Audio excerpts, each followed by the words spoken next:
Hey, everyone. Welcome to the Entrepreneurs Hangout Podcast, Season 3, Episode 6. I am really super excited to have you learn from this brilliant friend of mine, Brion Crum. And I'm so excited for you to be able to meet him. Brion, say hey to everybody. Aloha, everyone at the Entrepreneurs Hangout. And Brion is actually not from Hawaii, but he's in Hawaii. And he's going to tell you a little bit more stories about that. Brion, I thought it would be kind of fun. I always like to have people like, how did we meet? Because I think that's such a big, important part of from an entrepreneur standpoint of how do you meet your people that you do business with and build those relationships with. So Kiley, that gives me a great opportunity to share how we met in the entrepreneurship community that I helped some friends start over a dozen years ago called Alliances. So Kiley, when I met you just a little over a month ago, it was at our big annual event that we host in Scottsdale, Arizona, which was where the Alliances, where Entrepreneurs Align, was actually originally founded. And one of the things that has been really amazing about the Alliances entrepreneurship community are the people that we've met that are innovative leaders that are helping other entrepreneurs. So the fact that I got to meet you through a community that we started over a decade ago. In fact, you can see the crest behind us celebrating 10 years. We're actually celebrating 11 years this year, which is amazing. And I get to meet people like you through it. And it was awesome. My first time was in July. I was in Phoenix in person, and I just jumped all in. And it is quite interesting. I won't say this maybe as articulate as you will, but you have to be invited. And so it's by invite only.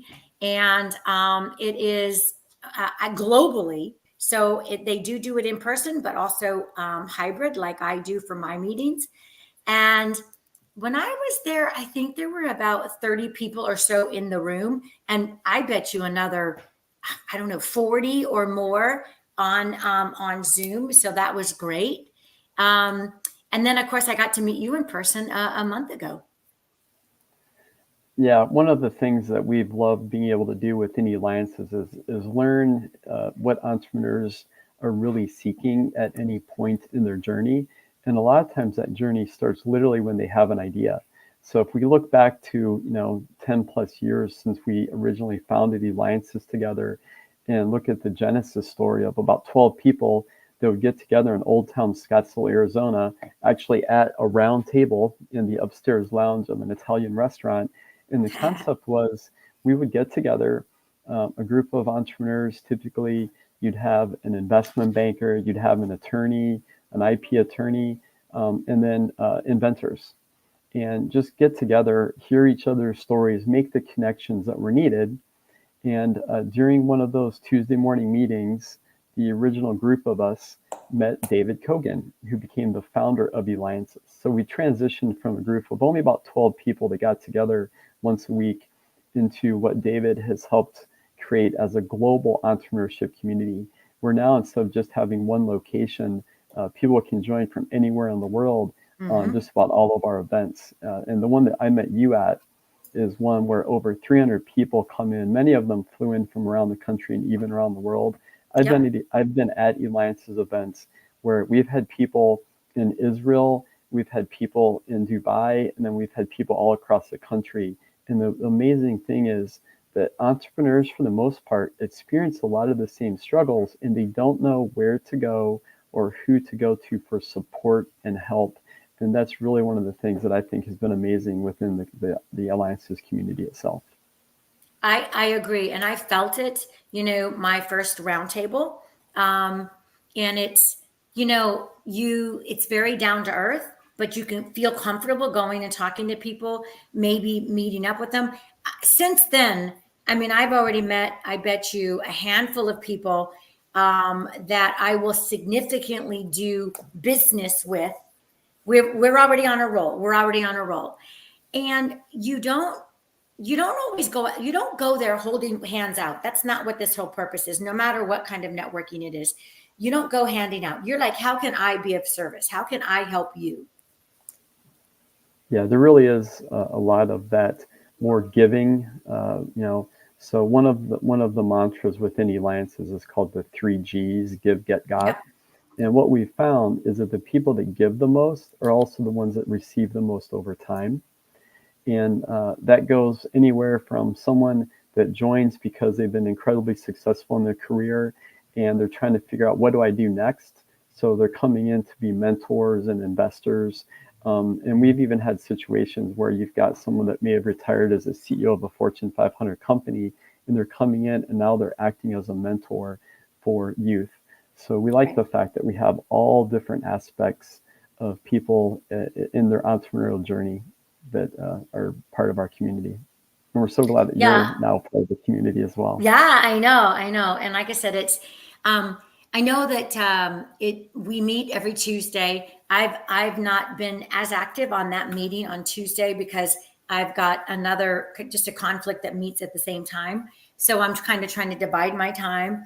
But we were on the other meeting the other about a week or so ago, which I thought was amazing. That was like a the puzzle, or I can't remember the name of it, but we actually got to do speed networking, and so that was really great, just meeting other people. Yeah, that was probably through the energizing connections. Yes, One yes. one of the benefits that resulted from COVID was the fact that you couldn't just meet in person anymore. So the impact of COVID within the first couple of weeks forced us to look for, how do we keep the community together but also expand it. And one of those relationships was actually with an amazing young entrepreneur, serial entrepreneur. And the platform that we use for those types of meetings is Remo. It's Mhm. remo.co. So that's a great example where he now has gotten other clients because they met him through the Remo platform, because the alliances chose to use that as our virtual hangout, just like we're doing a hangout Yeah, here in a podcast. that's awesome. That's awesome. Yeah, I thought it was super clever.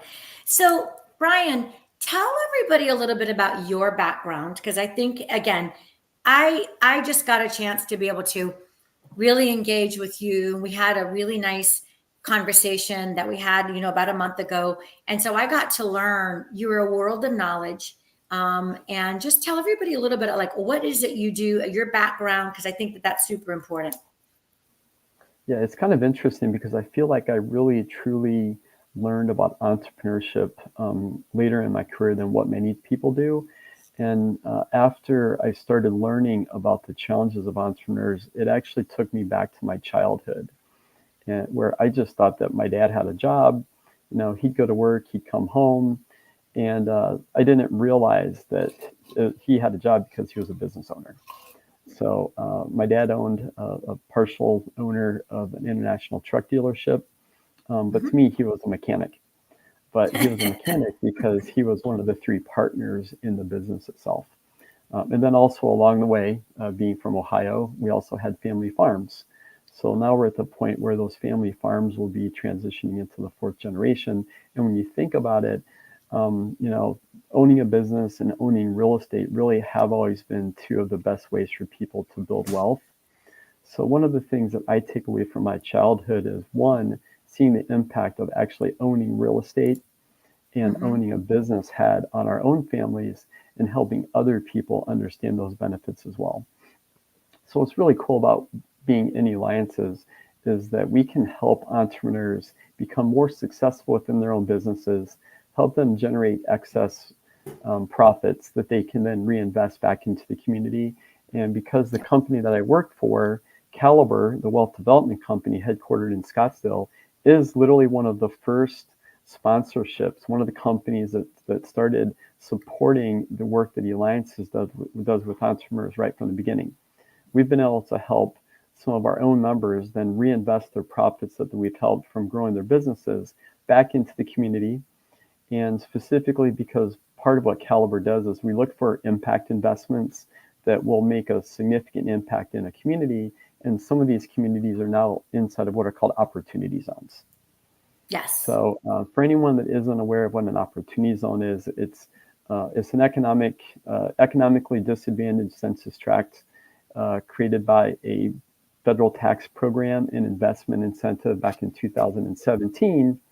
And inside of some of these opportunity zones, Caliber, as a company, on behalf of our investors who typically may have sold their business, they could have sold some real estate, anything that triggered a capital gain event, then they can get significant tax advantages by reinvesting those dollars back into the community. So Caliber has built schools, we've built a hospital, we also have built a co-working space, which is another Yeah. great way to support entrepreneurs. So Caliber, now that we've done what's called an adaptive reuse of what used to be the original department store in downtown Mesa, Arizona. Mesa, Arizona is, I think, the third largest city in Arizona. And in their little downtown area, they had an old department store that had one of those soda fountains from back in the 50s. So when Caliber did the renovation and converted this department store into a co-working space called Newberry Station, which is now managed by Expansive, we actually kept some of that original design. So there still looks like a soda fountain. It has the original brick with some artwork on the walls. And what it means for our Alliances members that also use Newberry Station in downtown Mesa as a co-working space, that means that they have over 30 other locations with the um, uh, expansive co-working space that they could go to when they're traveling around the country. So that's another thing that's really cool is that we do know that we have members across the country. When they're in Arizona, they can meet up and hang out at our co-working space that we built, and they can do the same thing when they're traveling around the country to other expansive locations. I love it. And you and I had a great conversation, a very in-depth conversation about the Opportunity Zone funds. I'm starting to work on some of them. And then we like, hey, I'm from the Tucson area. And you explained that a very well-known hotel down there, Hotel Congress, right downtown. Well, not Hotel Congress, but on Congress in downtown area was part of an Opportunity Zone. It was, yeah. That's a great example of a really transformational economic development opportunity created by the Opportunity Zone program. Back in 2019 and 20, Caliber built a brand new hotel connected to the Tucson Convention Mm-hmm. Center. So it's actually one of the top performing double trees in the country.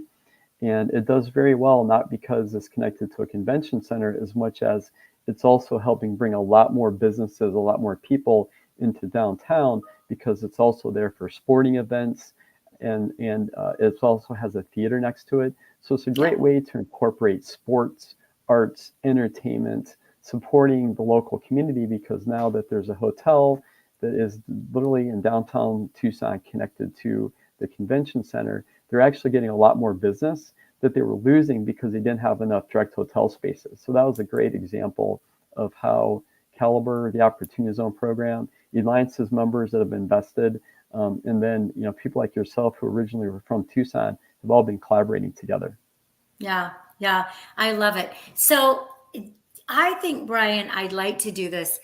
I think it's important, like when people hear, like let's say first starting out entrepreneurs, they're just starting down that journey. They have aspirations. They see, you, me, people. They're like, oh my gosh, that's who I want to be able to be like when I, grow up. How do you think that people can say, where could you start? How would you start? If you're like, you're hungry, you're wanting to learn, how would you start if you now know what you know now and then looking back at it? Yeah, I actually offer this advice to a lot of first-time entrepreneurs, no matter what age they are. A lot of it is just being in the room. So you have Mm. to be willing to put yourself out there to share your ideas with people.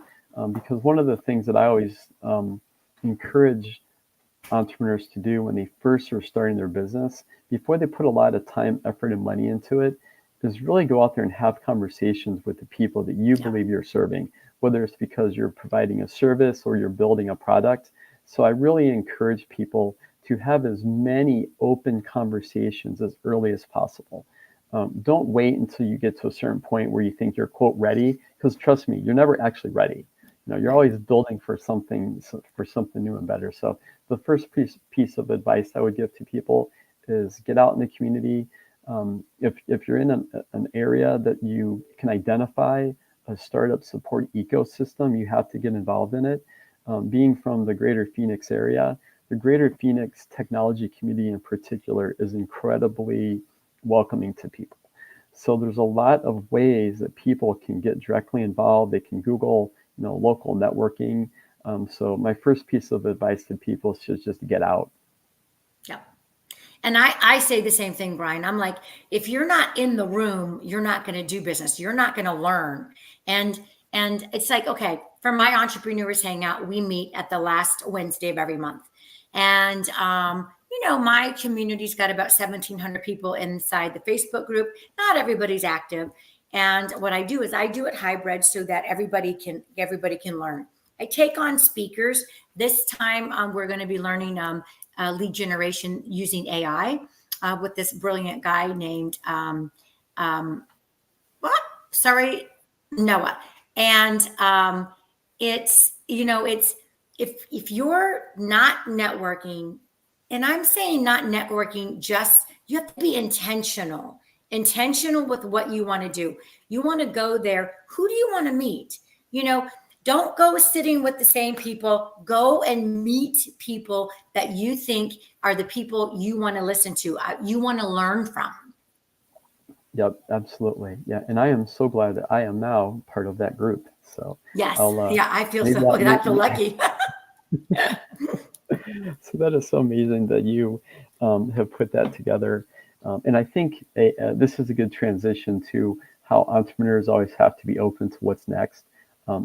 I think some of the opportunities with people that are starting to utilize AI, um, especially if they are doing it with intention, I think it's going to help people start businesses faster, cheaper, quicker. I mean, just think about the difference between even 5 years ago, let alone 10 years ago, and the differences between, the time frame it takes to start and grow a business. I mean, right now there's people running incredibly successful multi-million dollar businesses, and it's almost all on a smartphone. I mean, Yep. just think about the differences of what's happened just in the last decade, and think about the fact that it's accelerating. So imagining what entrepreneurship is going to look like 10 years from now is kind of mind-boggling.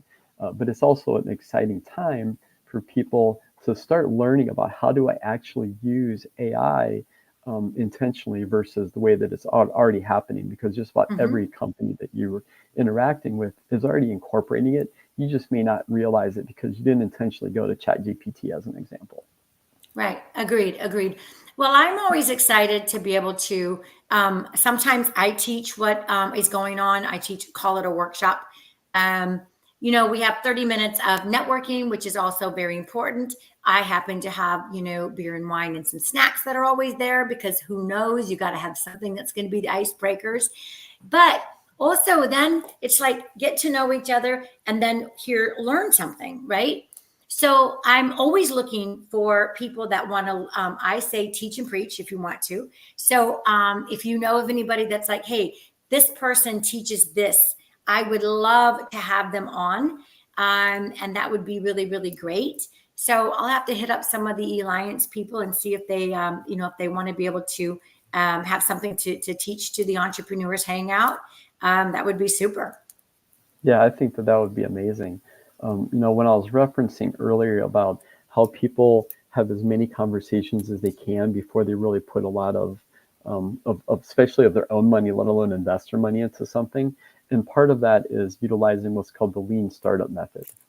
So I think if you have anyone in your entrepreneurship community, which could include alliances now, that is really good at helping entrepreneurs launch a business using the lean startup process, I think that that would be incredibly valuable. One of the companies that I was brought on board by the two co-founders literally when it was the proverbial idea on a paper napkin. We did follow the lean startup method. We used Yeah. an accelerator program, and just did a lot of boots on the ground, free research, even like putting ads on Craigslist to see if you can even get someone to be interested in, Yeah. engaging with you for what you're trying to build before any money was invested in building out technology. And that company was able to scale within about 18 months from idea on a paper napkin to fully venture backed. company and hit the Inc. 500, Inc. 5000 list as the Wow. fastest growing company in Arizona in the first year it was eligible. So I love sharing those types of stories with people. And it's actually part of what my give is within alliances when we talk about the give, get, got. I love sharing how we were able to do that, and create an Inc. 500, Inc. 5000 company in the shortest time possible, which is 3 years, because that's the time frame you have to be in business to go from zero to wherever, your intending to go. That's amazing. I love talking about the lean startup method because one of the pet peeves that I am, it's like I'm a waste weirdo. I'm totally a waste weirdo. I'm like, I just any waste, like God for I mean, it just drives me nuts. So when I hear an entrepreneur or a small business person, like they're about ready to go under because they have spent, you know, what they really needed to do, they spent the money that they really needed to grow their business. They wasted it. And it wasn't their fault. It wasn't their fault, but they wasted it on stuff that was like, wait a second here. You didn't need all that. You needed to pour money into getting more business in. Yep. And stop and don't be shy. Get a mentor. A mentor will save you fortunes. Fortunes. Absolutely. Yeah. Yeah. Yeah. One of the other things I always encourage people is to build your advisory board Oh, as soon as possible. So I've run into some very successful, typically they're more family owned businesses that they never actually put together an advisory board, let alone a board of directors. And so I encourage people, one, create a very strong, diverse, by background and culture advisory board. And when you do start going to the next level, especially if you're going to get venture funding, if you're going to go public, those same people may or may not be suitable to become your actual board mhm, members.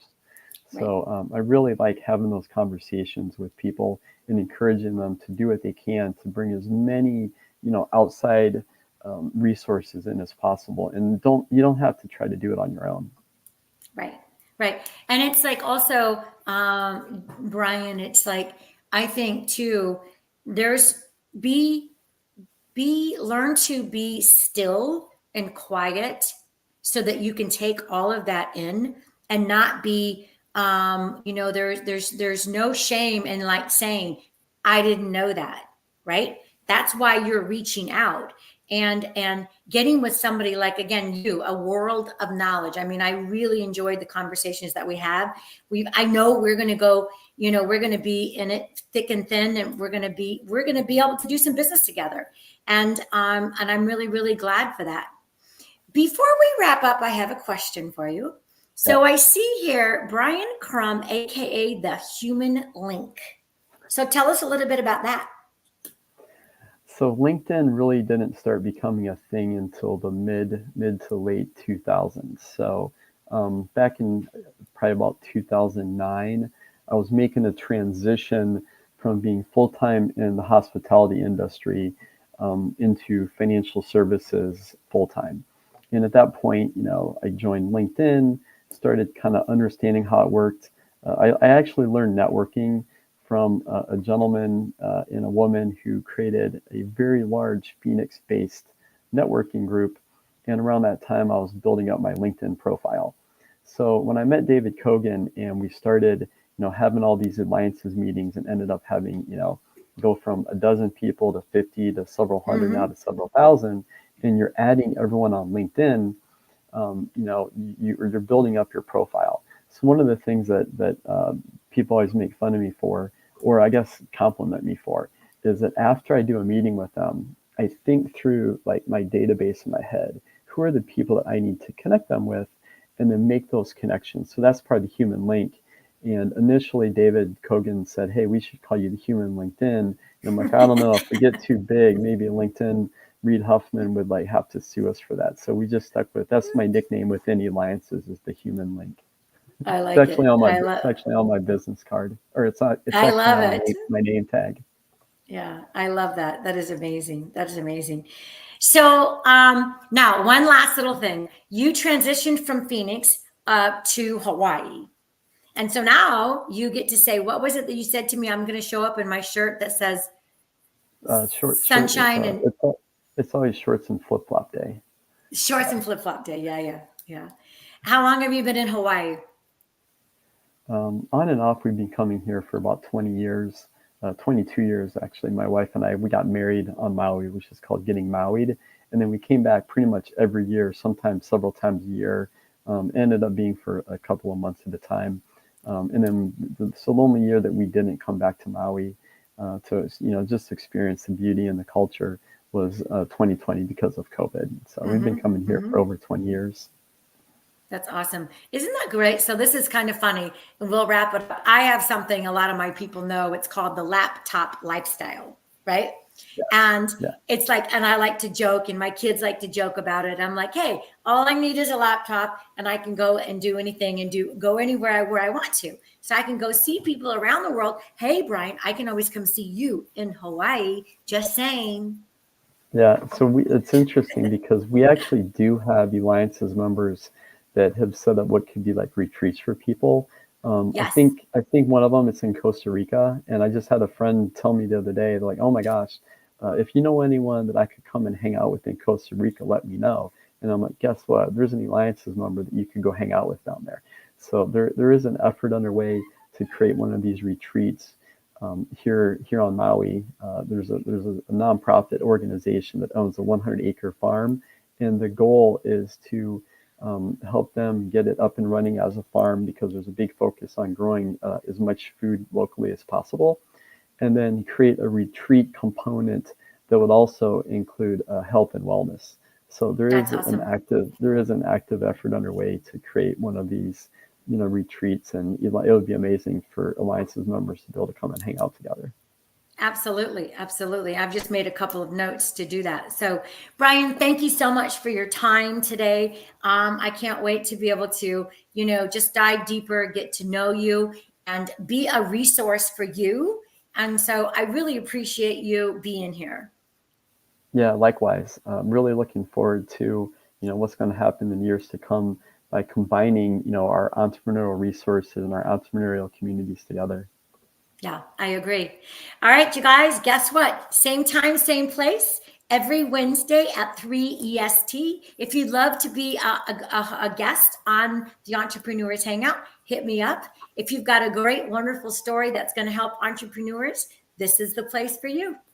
Bye for now. Aloha.